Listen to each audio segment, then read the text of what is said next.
Lou Costello, moitié du légendaire duo Abbott et Costello, a fait rire des millions de personnes à travers l'Amérique. Mais derrière ces performances comiques intemporelles telles que Who's on First se cachait une vie remplie de défis et de douleurs. Découvrez l'histoire d'une légende de la comédie, ses luttes discrètes et la fin tragique de Lou Costello.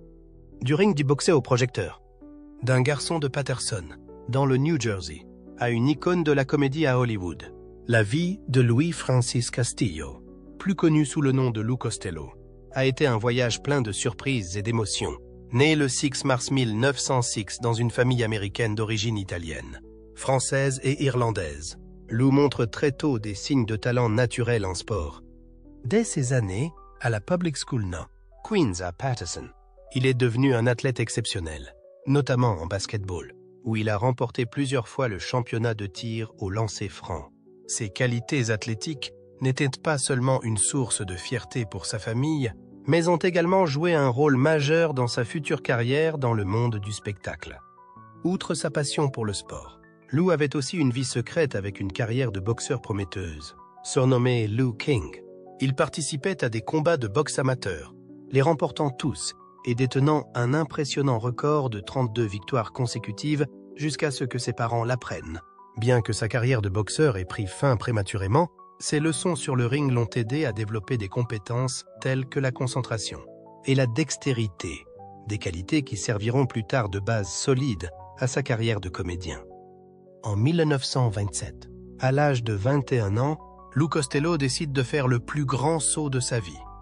Il quitte Paterson, dans le New Jersey, et se rend en autostop à Hollywood avec le rêve de devenir acteur. Cependant, ses débuts à Hollywood ne sont pas faciles. Il trouve du travail comme Lalabour et travaille à temps partiel dans de grands studios tels que Metro-Goldwyn-Mayer et Hal Roach Studios. Grâce à son talent athlétique, Lou a été engagé comme cascadeur, notamment pour le film The Trail of 98. Cependant, il n'a pas eu d'opportunité réelle. Cette période lui a toutefois permis d'acquérir une expérience précieuse dans le milieu du cinéma.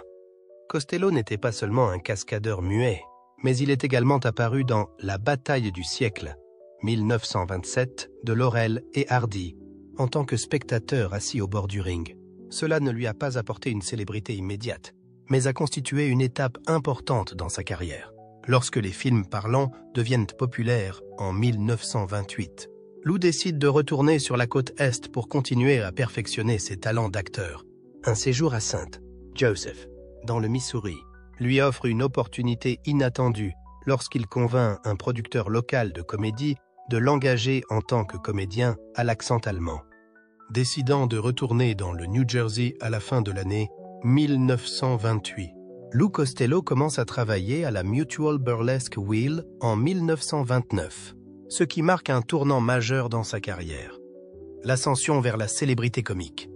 Une rencontre fortuite entre Lou Costello et Bud Abbott au Eltinge Burlesque Theatre de New York en 1935 allait non seulement remodeler leurs carrières respectives, mais aussi changer la comédie américaine.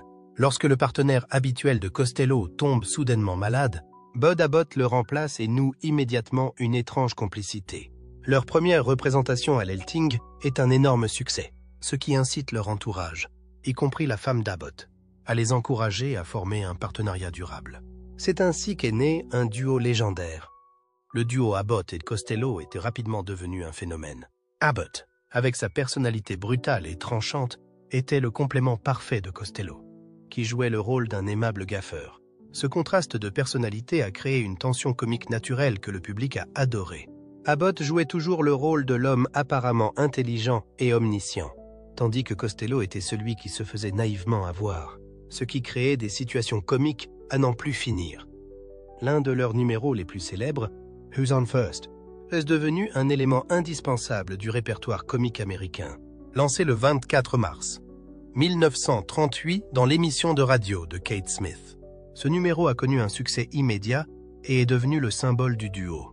Pour distinguer sa voix dans l'espace radiophonique, Costello adopte une voix aiguë, gaffeuse et mignonne, qui ajoute à l'aspect comique du numéro. Who's on First est devenu un exemple classique d'humour rapide et calculé, avec des blagues qui tournent autour de la confusion des noms des joueurs d'une équipe de baseball. Le grand succès radiophonique ne s'arrête pas à Who's on First. Le duo devient membre de l'émission de radio The Kate Smith Hour, où ils apparaissent régulièrement pendant 2 ans et gagnent peu à peu le cœur du public. Ils ont ensuite percé avec le lancement de leur propre émission de radio en 1940. The Abbott and Costello Show, l'une des émissions de radio les plus populaires de l'époque. Force de leur succès à la radio, Abbott et Costello entrent à Hollywood. Leur premier film au studio Universal, Une nuit sous les tropiques, 1940, n'était pas seulement une comédie, il marquait aussi le début d'une série d'œuvres célèbres. Bien qu'il s'agisse d'un film avec d'autres acteurs célèbres, Abbott et Costello s'emparent toujours de l'écran avec leur style comique caractéristique, empêchant le public de les quitter des yeux. Cependant, c'est le film Buck Privates, 1941, qui les a propulsés au sommet de leur art, rapportant 4 millions de dollars au box-office, un chiffre impressionnant pour l'époque. En 1942, Abbott et Costello sont devenus les premières vedettes du box-office américain. Cette même année, ils ont engrangé 78 926 dollars, une somme considérable qui prouve l'attrait et la popularité du duo.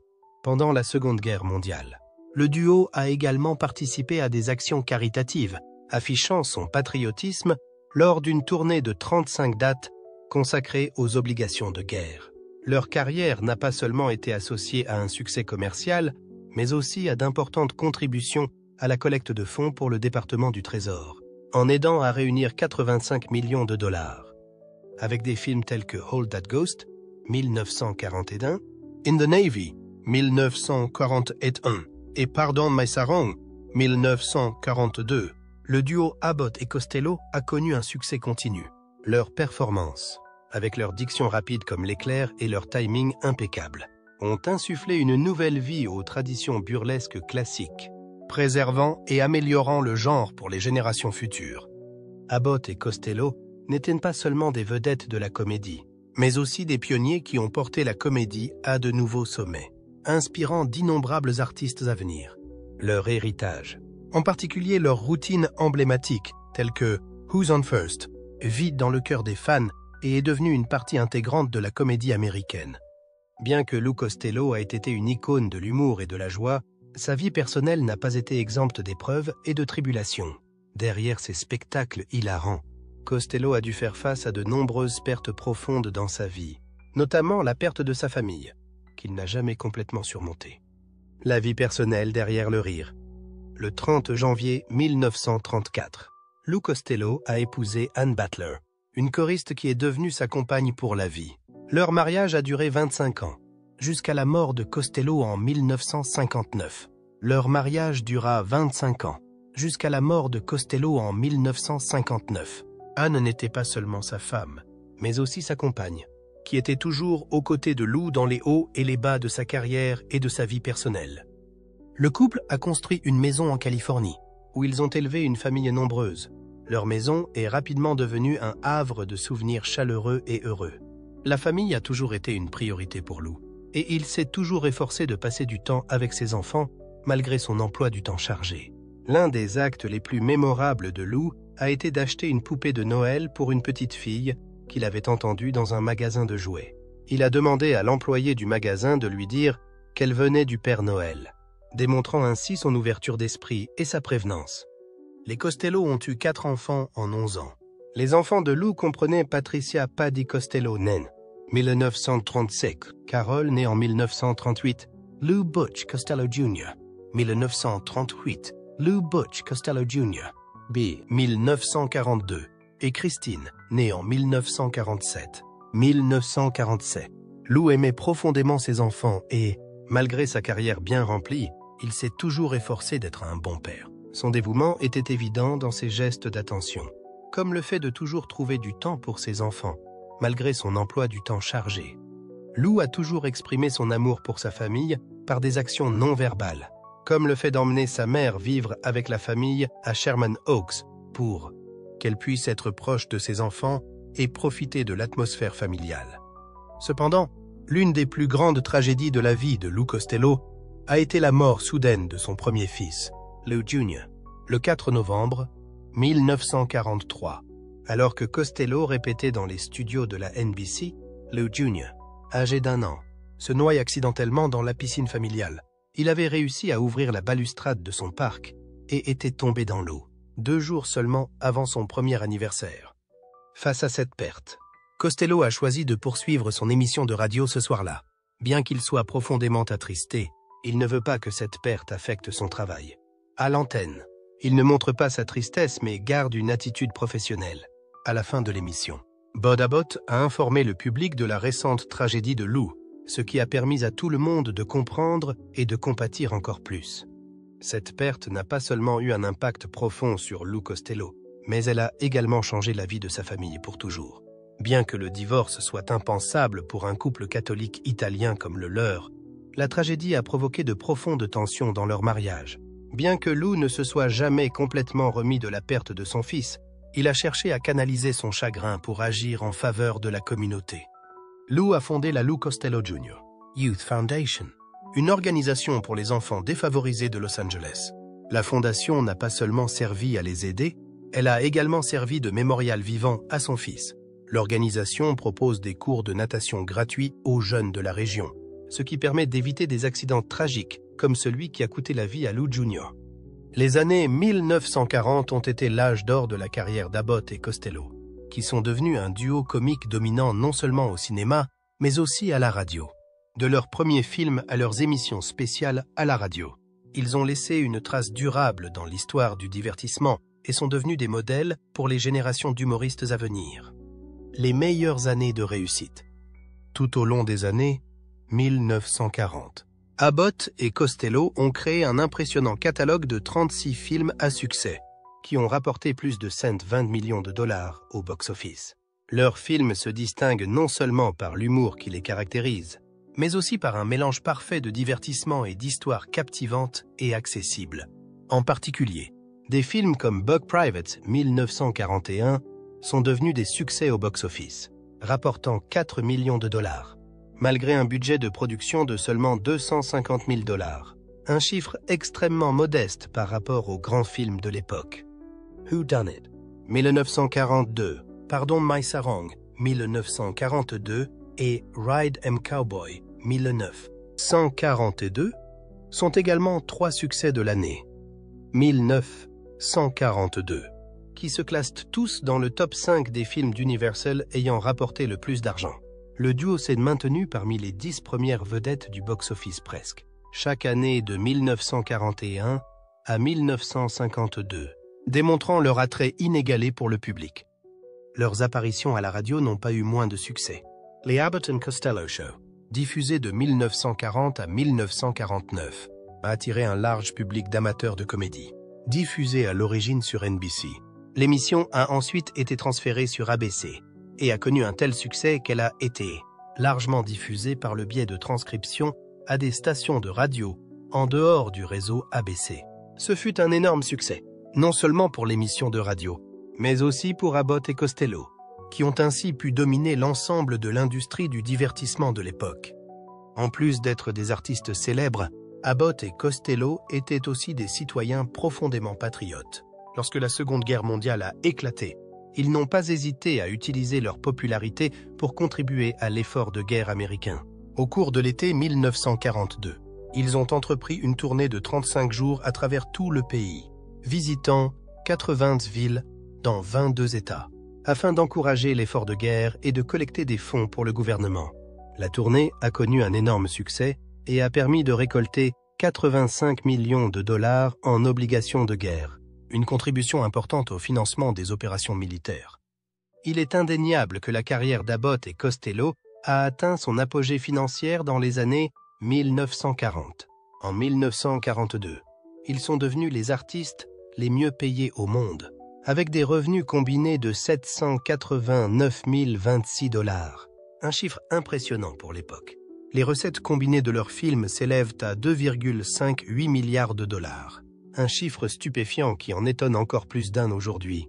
Ces succès ne sont pas seulement le reflet de leur popularité, ils témoignent aussi du talent du duo et de son dévouement à l'industrie cinématographique. Grâce à ces résultats financiers, Abbott et Costello sont non seulement reconnus comme des vedettes comiques de premier plan, mais aussi comme les artistes les mieux payés de l'époque de la Seconde Guerre mondiale. Leur succès retentissant a également donné lieu à un accord spécial de partage des bénéfices, initialement réparti à 60-40 en faveur d'Abbott, mais plus tard inversé en faveur de Costello. Il s'agissait d'une décision stratégique et judicieuse, car Costello recevait la part du lion des bénéfices des films à succès, ce qui témoignait de la reconnaissance et du respect pour sa contribution à la cause collective. De plus, le fait qu'ils aient été classés parmi les principales vedettes du box-office à la fin de l'année 1942 a encore démontré l'incroyable attrait de ce duo.